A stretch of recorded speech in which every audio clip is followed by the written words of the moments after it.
Hello, what's up guys? Bebop Fox here to talk about Gamescom Day 2. Oh man, we had so much awesome stuff go on, hanging out with awesome people, awesome interviews. But let's get right down to it. Also, tons of giveaways this week. Don't get me started. I don't know how we got it all back and like without being stolen. We almost were mugged. But let's get right down to it. Bam! What happened?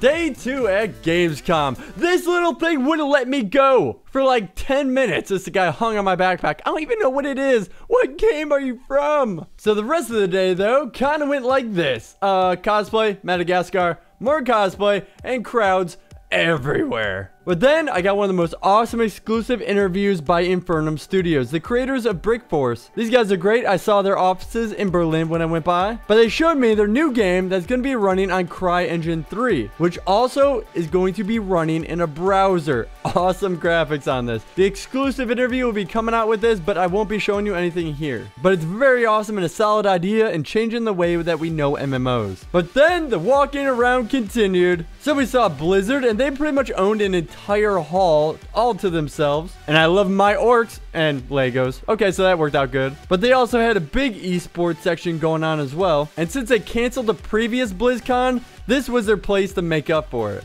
Oh, and then cosplay, and don't know what they are. Jokers and cosplay. But then we walked around the business area some more, and we wanted to see if we could get an interview with Riot Games, and we did. We interviewed Paul, and he actually oversees all the champions that are developed in League of Legends. He showed us 2 exclusive champions that will be coming out in the next month. In the interview coming out, I also found tons of cool info too that I didn't know before, such as how many champions do they normally have in the production pipeline at one time, and the actual process of creating a champion. But then we got down to business, and he showed off every move that these 2 new characters have, so you can expect that video coming out. But I also ran into Riot's main host for their show, Summoner Showcase, but honestly she was way too busy. And then we checked out the World of Tanks booth, which is always massive no matter what convention you go to. I ran into a good friend of mine there, community manager of it, Alexis, and made sure that we're going to get the hookup for you guys as well for giveaways. They're mostly there though to show off their new game, World of Planes. But right after, we swung by a little game called Natural Selection. It's a first-person shooter where you actually not only play as a human,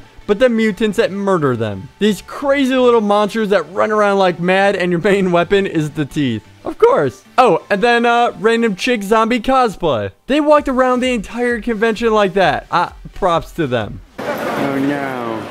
What am I gonna do? I'm a zombie. All this time we were walking around with Marn as well, so you know at some point we had to do a skit. And if you saw Minecraft Monday Show episode 70, then you definitely already saw it. And I did realize EA hired so many cosplayers, but around the EA VIP lounge, they just kept running through randomly. And apparently one time at these conventions, people actually showed up in real military gear and pretended to be working for companies. So that's awkward. And that's when we started checking out more of the EA lounge. In the back, they actually had private rooms to check out each game that they made, which included playing the first alpha version, SimCity, where their main thing to show off was Sim Worlds, and it's kind of like Facebook in-game, and it lets you interact with friends more. So you can also assist them with their achievements and run around on their city as well. But it's all about seeing what your friends are up to and helping them out. Then right after, we hit up Armored Kill, the next expansion for Battlefield 3. And of course, they plugged their premium service where $60 you get every expansion for that game. But overall, it was a great convention. Much more laid back and open than E3. It's a less strict and more fun. It's also, if anybody's interested, a lot easier to get a media pass. So I hope you guys enjoy all the interviews coming out and all the giveaways that will be out as well on the Vox of Gaming show that's every Tuesday to Friday. Be sure to subscribe and keep updated with all the gaming news that's going on. Be awesome gamers and also click like.